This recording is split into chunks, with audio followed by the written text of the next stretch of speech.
الحمدللہ وحدہ الصلاة والسلام علی من لا نبی بعد اما بعد قال اللہ سبحانہ وتعالی شہر رمضان الذی انزل فیہ القرآن صدق اللہ العظیم۔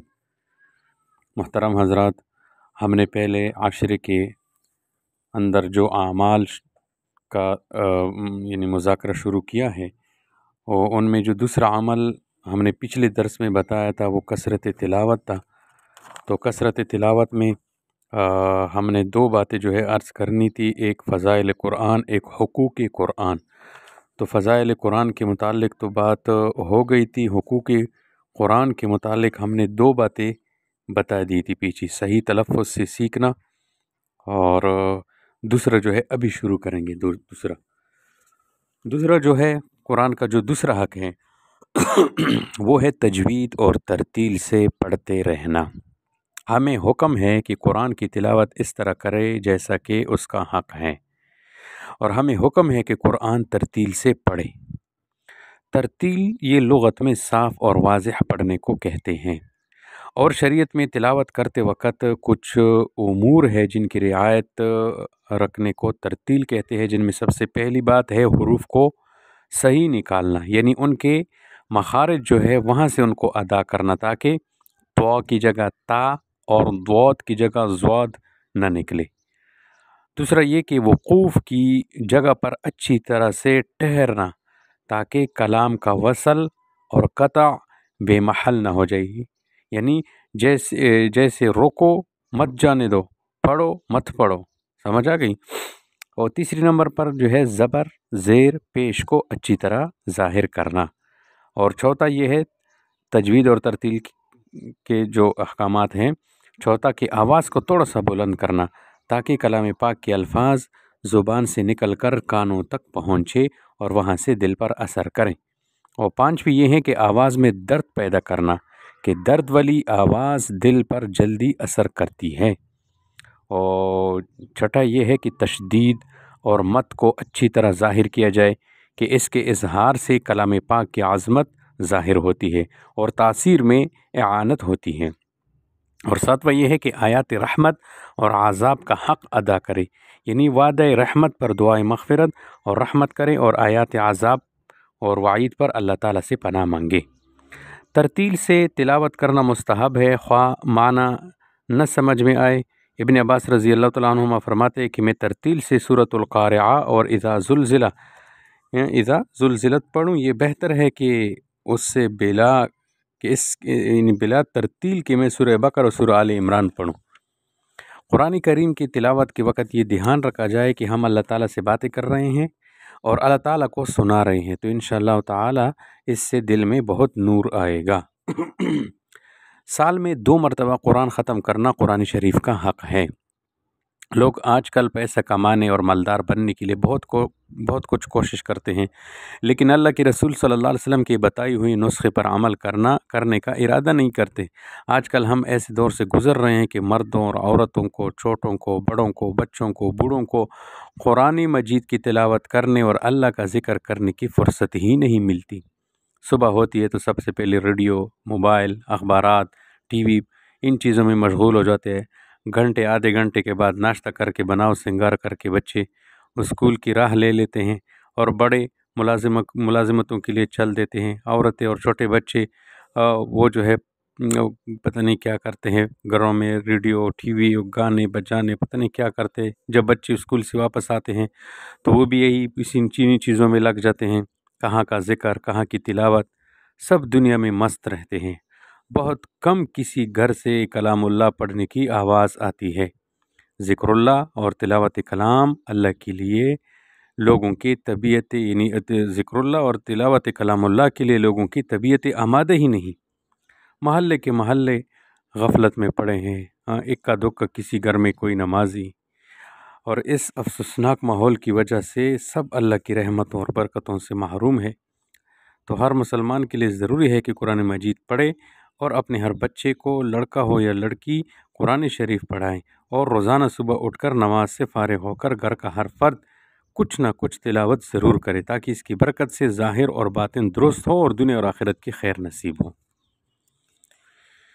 اچھا، تیسری جو بات ہے حقوق قرآن سے متعلق وہ ہے سمجھنا قرآن کو سمجھنا، قرآن میں تدبر کرنا اور اس کے معانی اور مطالب کو سمجھنا یہ پسندیدہ چیز بھی ہے اور اس کا حکم بھی ہے۔ اللہ تبارک و تعالیٰ فرماتے ہیں کتاب انزلناہ الیک مبارک لیدبروا آیاتہ، اے پیغمبر صلی اللہ علیہ وسلم یہ ایک بابرکت کتاب ہے جو ہم نے تم پر اس لیے اتاری ہے کہ لوگ اس کی آیتوں پر غور و فکر کریں۔ ایک جگہ پر فرماتے سورہ محمد میں آیت نمبر 24 افلا یتدبرون القرآن ام علی قلوب اقفالها، بھلا کیا یہ لوگ قرآن پر غور نہیں کرتے یا دلوں پر وہ تالے پڑے ہوئے ہیں جو دلوں پر پڑا کرتے ہیں۔ ایک حدیث میں ہے کہ اس قرآن کی معانی میں تدبر کرو تاکہ تم فلاح کو پہنچو۔ حضرت حسن بصری رحمۃ اللہ علیہ فرماتے کہ پہلے لوگ قرآن شریف کو اللہ کا فرمان سمجھتے تھے، رات بھر اس میں غور و تدبر کرتے تھے اور دن کو اس پر عمل کرتے تھے۔ تم لوگ اس کے حروف اور زبر و زیر تو بہت درست کرتے ہو مگر اس کو فرمان شاہی نہیں سمجھتے، اس میں غور و تدبر نہیں کرتے۔ اللہ تعالیٰ فرماتے ہیں اے میرے دوست، اے میرے بندے، تجھے مجھ سے شرم نہیں آتی؟ تیرے پاس راستے میں کسی دوست کا خط آ جاتا ہے تو چلتے چلتے راستے میں ٹھہر جاتا ہے، الگ بیٹھ کر غور سے پڑھتا ہے، ایک ایک لفظ پر غور کرتا ہے۔ میری کتاب تجھ پر گزرتی ہے، میں نے اس میں سب کچھ واضح کر دیا ہے، بعض اہم امور کا بار بار تکرار کیا ہے تاکہ تو اس پر غور کرے اور تو بھی پرواہی سے اڑا دیتا ہے۔ کیا میں تیرے نزدیک تیرے دوستوں سے بھی ذلیل ہوں؟ اے میرے بندے، تیرے بعض دوست تیرے پاس بیٹھ کر باتیں کرتے ہیں، تو ہمتاً ادھر متوجہ ہو جاتا ہے، کان لگاتا ہے، غور کرتا ہے، اور کوئی بیچ میں تجھ سے بات کرنے لگتا ہے تو اشارے سے اسے روکتا ہے، منع کرتا ہے۔ میں تجھ سے اپنے کلام کے ذریعے سے باتیں کرتا ہوں اور تو ذرہ بھی متوجہ نہیں ہوتا۔ کیا میں تیرے نزدیک تیرے دوستوں سے بھی زیادہ ذلیل ہوں؟ عوام کو چاہیے کہ از خود قرآن کا ترجمہ نہ دیکھیں کیونکہ اس میں مطلب سمجھنے میں غلطی کا قوی امکان ہے، اس لیے کسی عالم سے سبق کے طور پر پڑھ لیا جائے، وقت نکالے جائے، یا جہاں پر درس قرآن ہوتا ہو مساجد میں وہاں پابندی سے بیٹھ کر غور و فکر سے سنے، جہاں سمجھ نہ آئے تو پوچھے۔ اور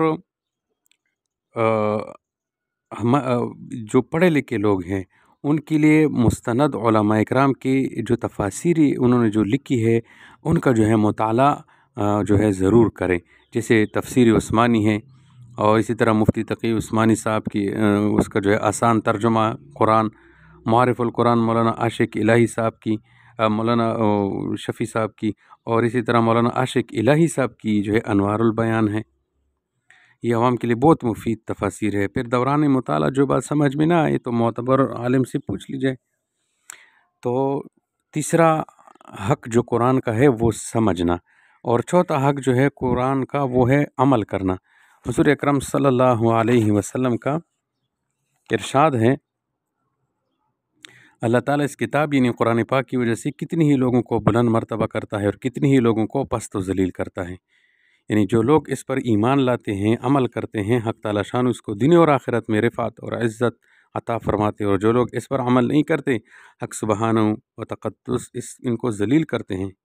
کلام اللہ شریف کی آیت سے بھی یہ مضمون ثابت ہوتی ہے۔ ایک جگہ ارشاد سورہ بقرہ میں آیت نمبر 26 میں یضل بہ کثیرا ویہدی بہ کثیرا۔ تو عمل کرنے کی نیت سے قرآن کو پڑھے۔ اور پانچواں جو حق ہے قرآن کا وہ یہ ہے کہ دوسروں تک پہنچانے کی بھی نیت ہو۔ نزل بہ الروح الامین علی قلبک لتکون من المنذرین، امانت دار فرشتہ اس سے لے کر اترا ہے، اے پیغمبر تمہارے قلب پر اترا ہے تاکہ تم ان پیغمبروں میں شامل ہو جاؤ جو لوگوں کو خبردار کرتے تھے۔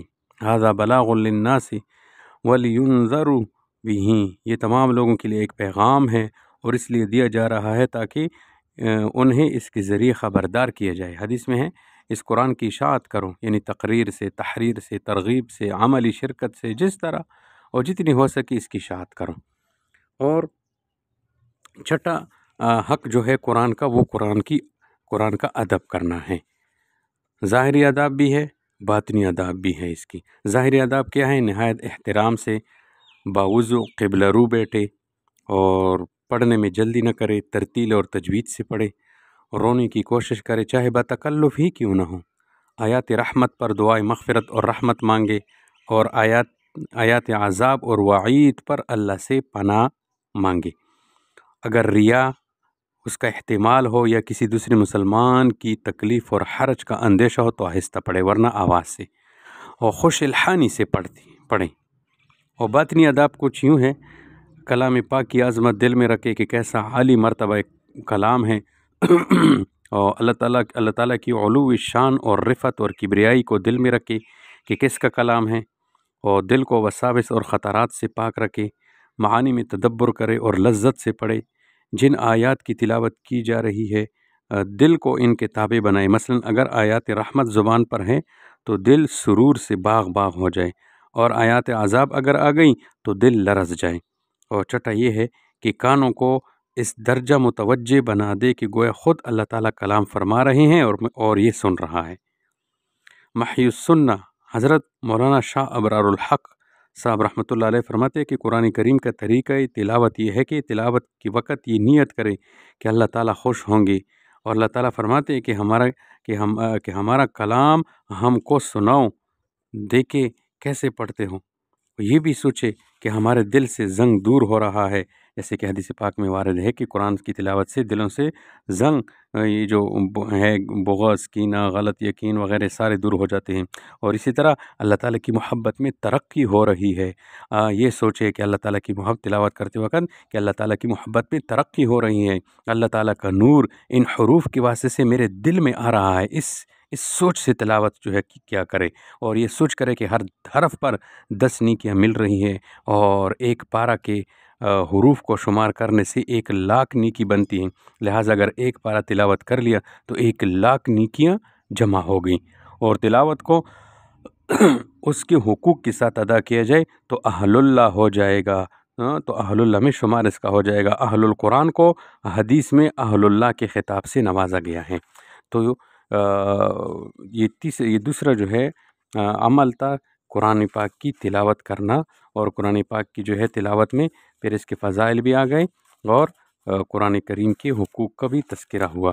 اس کے بعد پھر پہلے عشرے کے متعلق جو تیسرا عمل ہے اگلے درس میں پھر وہ انشاءاللہ کریں گے۔ السلام علیکم ورحمۃ اللہ۔